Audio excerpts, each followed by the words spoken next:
5 sekawan, beraksi kembali. Bagian 7. Petunjuk jalan rahasia. Beberapa hari berikutnya anak-anak tak banyak waktu untuk mengingat-ingat jalan rahasia. Perayaan Natal sudah di ambang pintu, dan banyak sekali yang harus dilakukan. Untuk menyongsongnya, mereka harus menggambar dan mewarnai kartu-kartu Natal untuk orang tua masing-masing. Serta teman-teman, rumah masih harus dihiasi. Mereka keluar bersama Pak Guru Roland untuk mencari ranting-ranting holly, yaitu semacam tumbuhan yang selalu berdaun hijau. Dan buahnya merah bergugus-gugus. Bahkan di musim dingin di mana pohon-pohon umumnya kehilangan daunnya, tumbuh-tumbuhan holly tetap berdaun hijau. Holly banyak dipakai sebagai perhiasan Natal di negeri-negeri berbahasa Inggris. Wah, kalian kelihatannya begitu semarak, seperti dalam kartu Natal, ujar Bibi Fanny. Ketika melihat mereka berlima datang lewat jalan kebun sambil memanggul ranting-ranting holly, Pak Guru Roland menemukan sekelompok pohon yang ada tumbuhan mistletoe-nya di dahan-dahan teratas. Mistletoe adalah semacam tumbuhan benalu, dan dipakai sebagai penghias pintu dan jendela di rumah-rumah orang Kristen waktu Natal. Tumbuhan itu juga mereka bawa ke rumah. Buahnya berkilat-kilat seperti mutiara berwarna hijau muda. Bagus sekali. Pak Guru harus memanjat pohon untuk mengambilnya, kata Anne. Ia pintar memanjat, seperti kera. Semua yang mendengarnya tertawa, kecuali George. Anak itu tak mau tertawa mengenai hal lucu yang berhubungan dengan guru pembimbing. Tumbuh-tumbuhan yang dibawa mereka, onggokan di serambi depan, lalu mereka masuk untuk mencuci tangan. Malamnya mereka akan menghias rumah. Apakah Paman akan mengizinkan kamar kerjanya dihiasi? Tanya Anne. Ruangan itu penuh dengan berbagai macam alat yang serba aneh serta tabung-tabung gelas. Kalau anak-anak sekali-sekali masuk ke situ, mereka selalu memandang segala peralatan ajaib itu sambil tercengang-cengang. Tidak, kamar kerjaku tak boleh diusik-usik, kata Paman Quentin dengan segera. Aku tak membolehkannya. Paman, kenapa dalam kerja banyak peralatan yang aneh-aneh itu? Tanya Anne dengan mata terbuka lebar-lebar. Paman Quentin tertawa mendengar pertanyaan keponakannya yang kocak. Itu, aku sedang mencari suatu rumus rahasia. Katanya, apa itu? Tanya Anne lagi. Kau takkan bisa mengerti, kata pamannya. Semua peralatan yang kau katakan aneh-aneh. Ini membantu mengadakan berbagai percobaan. Hasil yang didapat kucatat dalam bukuku. Dan dari hasil penelitianku aku akan bisa menyusun suatu rumus rahasia. Rumus itu jika sudah siap, akan besar sekali manfaatnya. Paman ingin menemukan suatu rumus rahasia, dan kami ingin mengetahui suatu jalan rahasia, kata Anne. Anak itu lupa bahwa ia sama sekali tak boleh mengatakan soal itu pada orang lain. Saat itu Julian sedang berdiri di pintu. Ia memandang Anne dengan wajah masam. Untung saja Paman Quentin tak begitu memperhatikan Anne berceloteh. Dengan cepat Julian menariknya keluar kamar. Anne, satu-satunya cara supaya kau tidak bisa membuka rahasia adalah menjahit mulutmu, kata Julian dengan marah pada adiknya. Joanna, juru masak, sibuk membuat kue-kue untuk hidangan Natal. Suami istri petani tua, yang tinggal di Kirin Farm mengirimi seekor ayam kalkun yang besar dan sudah dipotong. Kalkun itu disimpan dalam sepen. Hidung Tim mencium bau daging enak, dan Joanna terpaksa sibuk mengusirnya dari dapur. Di atas rak dalam kamar duduk disimpan kue-kue kering berkotak-kotak. Di mana-mana tersembunyi berbagai bungkusan yang kelihatannya terselubung rahasia. Suasana di rumah itu saat itu benar-benar bernapaskan perayaan Natal. Anak-anak merasa bahagia dan asyik. Pak Guru Roland pergi ke kebun dan mencabut sebatang pohon cemara yang masih muda. Kita harus memasang pohon Natal, katanya. Kalian mempunyai perhiasan pohon? Tidak, kata Julian, ketika melihat George menggeleng. Sore ini aku akan ke kota untuk membelinya, kata Pak Guru menjanjikan. Menghias pohon Natal merupakan pekerjaan yang menyenangkan. Kita memasangnya di serambi dalam. Lalu kita nyalakan lilin-lilinnya pada hari Natal sesudah saat minum teh. Ayo, siapa mau ikut membeli lilin dan perhiasan pohon? Saya, seru Julian dan kedua adiknya berebut-rebut. Tetapi George tetap membisu. Dia benar-benar keras kepala, tak mau ikut dengan Pak Guru, biar diajak melakukan sesuatu yang asyik, yaitu membeli perhiasan untuk pohon Natal. George sebelumnya tak mengenal pohon Natal. Dan sebenarnya ia sangat ingin melihat seperti apa pohon itu. Tetapi keinginannya dirusak, karena Pak Guru Roland yang membeli benda-benda penghiasnya, yang membuat pohon cemara biasa menjadi semarak. Akhirnya selesailah pohon Natal yang dipasang di serambi dalam. Lilin-lilin berwarna-warni terpasang pada tempatnya di ranting-ranting, sedang daun-daunnya yang hijau penuh bertaburan dengan hiasan yang berkilau-kilauan. Benang perak menjulur ke bawah dari ranting-ranting, nampaknya seperti tetesan embun yang membeku.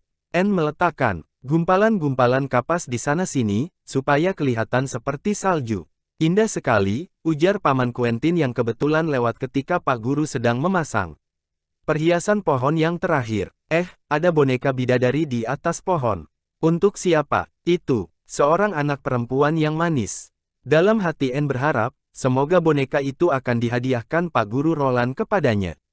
Ia merasa pasti, boneka itu takkan diberikan pada George, lagi pula George pasti tak mau menerimanya. Boneka itu cantik sekali, dengan gaun renda yang tipis serta sayap kemilau keperak-perakan. Sementara itu Julian beserta kedua adiknya sudah bisa menerima Pak Guru Roland sebagai guru, dan juga selaku teman. Sebetulnya semua suka padanya, Paman Quentin, Bibi Fanny, dan juga Joanna, juru masak. Tentu saja George masih tetap merupakan kekecualian. Ia dan Tim masih selalu menjauhi Pak Guru. Keduanya langsung berwajah cemberut, begitu Pak Guru masuk ke kamar di mana mereka berada. Aku belum pernah tahu bahwa anjing bisa bermuka masam, kata Julian sambil memperhatikan Tim. Wah, cemberutnya sama seperti George. Dan aku selalu mendapat kesan seolah-olah George ikut menjepitkan buntutnya di sela kaki seperti Tim, apabila Pak Guru ada dalam ruangan, kata Anne sambil cekikikan. Ya, tertawa sajalah, kata George menggumam. Kalian jahat terhadapku. Aku mempunyai perasaan aneh terhadapnya. Tim juga begitu. George, kau ini konyol, ujar Dick. Kau sebenarnya tak mempunyai perasaan aneh. Soalnya hanya karena Pak Guru masih tetap menyapamu dengan nama Georgina, serta bersikap tegas terhadapmu. Lagi pula ia tak suka pada Tim. Kurasa ia sendiri tak bisa mengubah kenyataan bahwa ia tak suka pada anjing. Misalnya saja, ada seorang tersohor bernama Lord Roberts, ia benci pada kucing. Kalau kucing kan lain, kata George. Tapi jika ada orang tak suka anjing, apalagi anjing seperti Tim, maka pasti ada sesuatu yang tidak beres dengan orang itu. Tak ada gunanya berdebat dengan George, ujar Julian. Kalau dia sudah sekali mempunyai pendapat tentu, tidak bisa diajak bicara lagi. George keluar dari ruangan itu dengan marah. Menurut pendapat ketiga saudaranya, kelakuannya seperti anak kecil. Aku heran melihatnya, ujar Anne. Ia periang sekali selama di sekolah. Dan sekarang, tahu-tahu ia aneh, persis seperti waktu kita untuk pertama kali berjumpa dengannya. Waktu musim panas yang lalu, Pak Guru Roland baik sekali, mau memasang pohon Natal dan mengurus perhiasannya, kata Dick. Kadang-kadang aku juga kurang senang padanya, tapi harus kuakui bahwa orangnya baik sekali. Bagaimana jika kita tanyakan padanya, apakah dia bisa menafsirkan arti kata-kata yang tertera di kain tua kita itu? Aku tak keberatan apabila dia mengetahui rahasia kita. Aku senang bila ia boleh mengetahuinya, kata Anne. Anak itu sedang sibuk membuat kartu Natal yang sangat bagus untuk Pak Guru yang disukainya itu. Ia sangat pintar. Aku yakin, ia akan bisa mengatakan apa sebetulnya jalan rahasia itu. Kita tanyakan saja padanya. Baiklah, kata Julian. Akan kutunjukkan kain tua kita padanya. Malam ini malam kudus. Pak Guru akan duduk bersama kita di ruang duduk, karena Bibi Fanny ada di kamar kerja. Bersama Paman Quentin, mereka berdua sibuk membungkus hadiah-hadiah yang diperuntukkan bagi kita semua. Malam itu, sebelum Pak Guru masuk ke ruangan, Julian mengambil kain linen yang masih tergulung dan membentangkannya di atas meja. George memandang secarik kain itu dengan heran. Sebentar lagi Pak Guru datang, katanya. Lebih baik kau sembunyikan kain itu cepat. Cepat, kami hendak menanyakan padanya, apakah ia bisa menerjemahkan kata-kata yang tertulis dalam bahasa Latin ini, kata Julian. Apa? Tanya George kaget. Kau hendak menceritakan rahasia kita padanya. Kenapa? Kita kan ingin mengetahui rahasianya, jawab Julian. Kita tak perlu menceritakan di Mana kita menemukannya? Kita tak perlu mengatakan apa-apa, kecuali menanyakan makna. Tulisan-tulisan dan tanda-tanda ini, kita bukan hendak mengajaknya bersama-sama. Mempunyai rahasia, kita hanya akan meminta bantuan kecerdasannya. Aku tak pernah berniat hendak meminta bantuan padanya, ujar George. Coba lihat saja, nanti, pasti ia akan ingin mengetahui segala-galanya. Ia selalu ingin tahu, apa maksudmu, kata Julian kaget. Aku sama sekali tak mendapat kesan bahwa ia orang yang ingin tahu urusan orang lain. Kemarin aku melihatnya mengintip-ngintip sekitar kamar kerja yang saat itu sedang kosong, kata George. Ia tak melihat aku di luar bersama tim. Aku melihatnya lewat jendela. Sibuk sekali ia di kamar kerja ayah. Kau sendiri mengetahui, Pak Guru sangat tertarik pada pekerjaan ayahmu, kata Julian. Jadi kenapa ia tak boleh melihatnya? Ayahmu juga senang padanya. Kau cuma mengada-ada saja, supaya bisa menjelek-jelekkan Pak Guru. Ah, kalian berdua bisanya cuma bertengkar terus. Tutup mulut, kata Dick memarahi. Sekarang kan malam kudus. Saat itu Pak Guru masuk. Nah, semua sedang sibuk, katanya sambil tersenyum. Apakah terlalu sibuk, sehingga tak sempat main kartu? Pak, bolehkah kami minta tolong sedikit? Tanya Julian. Kami mempunyai secarik kain linen yang sudah tua umurnya. Di atasnya tertera tanda-tanda aneh. Kata-katanya kelihatan seperti bahasa Latin. Kami tak bisa menerjemahkannya. George berseru marah ketika melihat Julian menyodorkan kain linen yang tua ke dekat Pak Guru. Dengan segera ia bangkit, lalu pergi keluar ruangan. Pintu dibantingnya keras. Tim ikut keluar. Wah, Georgina yang manis, malam ini sedang tidak ramah, ujar Pak Guru sambil menarik kain itu ke dekatnya. Di mana kalian mendapatnya? Aneh benar, anak-anak tak ada yang menjawab. Pak Guru mempelajari tanda-tanda yang tertera di kain itu. Tiba-tiba ia berseru, ah, sekarang aku tahu kenapa kalian ingin mengetahui arti kata-kata Latin yang kalian tanyakan waktu itu. Maksudku kata-kata yang berarti, lorong rahasia. Ini dia, tertulis di sebelah atas gulungan ini.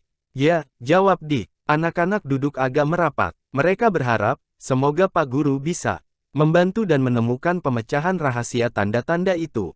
Kami cuma ingin mengetahui makna kata-katanya, Pak, kata Julian. Ini benar-benar menarik, ujar Pak Guru Roland.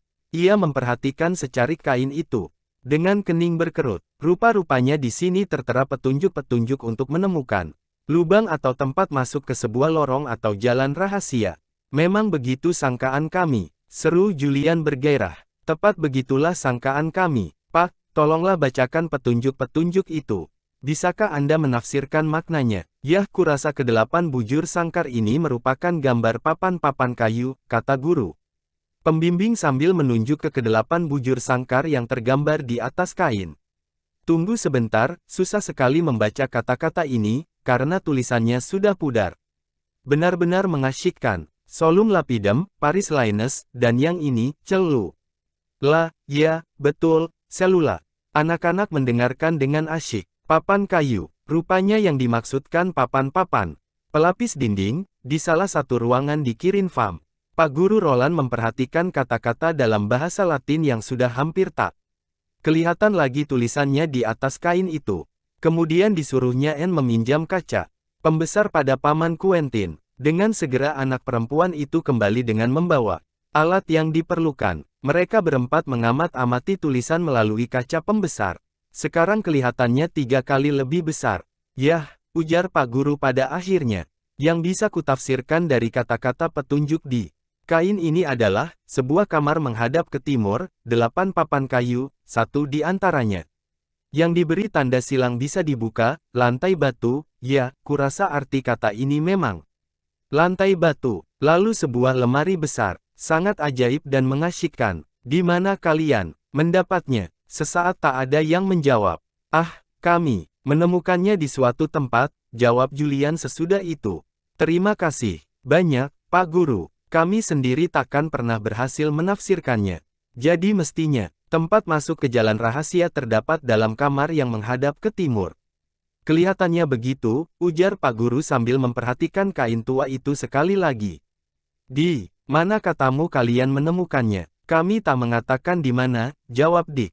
Sebetulnya ini rahasia. Kurasa kalian bisa saja mengatakannya padaku, kata Pak Guru sambil menatap Dick. Dengan matanya yang biru berkilauan. Aku bisa dipercayai menyimpan rahasia. Wah, kalau kalian tahu berapa banyak rahasia yang kusimpan. Yah, kenapa Anda tak boleh tahu di mana kami menemukannya, ujar Julian mengalah. Di Kirin Farm, dalam sebuah kantong tempat tembakau. Saya rasa jalan rahasia berawal di salah satu tempat dalam rumah itu. Soalnya sekarang di mana, dan kemana arahnya? Apa, kalian menemukannya di Kirin Farm? Seru Pak Guru. Wah, rupanya rumah tua itu. Menarik sekali. Kapan-kapan aku mau ke sana. Julian menggulung kain itu kembali, lalu memasukkannya ke dalam kantong. Terima kasih, Pak, katanya. Anda telah memecahkan suatu rahasia yang memusingkan kepala kami selama ini, tapi dengannya timbul rahasia baru. Sehabis Natal kami akan mencari tempat masuk ke jalan rahasia itu, kalau kami berkunjung lagi ke Kirin Farm. Aku ikut, kata Pak Guru Roland. Barangkali saja aku bisa membantu. Itu jika kalian tak keberatan. Yah, Anda sudah membantu kami menafsirkan arti kata-kata tadi, kata Julian. Jadi, kalau Anda ingin, bisa saja ikut dengan kami. Oh ya, sambung Anne. Kalau begitu kita akan bersama-sama mencari jalan rahasia, kata Pak Guru Roland. Kita akan asyik mengetuk-ketuk papan kayu, dengan harapan semoga tiba-tiba menganga. Sebuah lubang tempat masuk yang gelap. Kurasa George tidak akan mau ikut, kata Dick berbisik pada abangnya. Kau tadi, sebenarnya tak boleh mengizinkan Pak Guru ikut, Julian. Dengan begini George akan tersisih. Kau tahu ia tak suka disisihkan. Aku tahu, jawab Julian.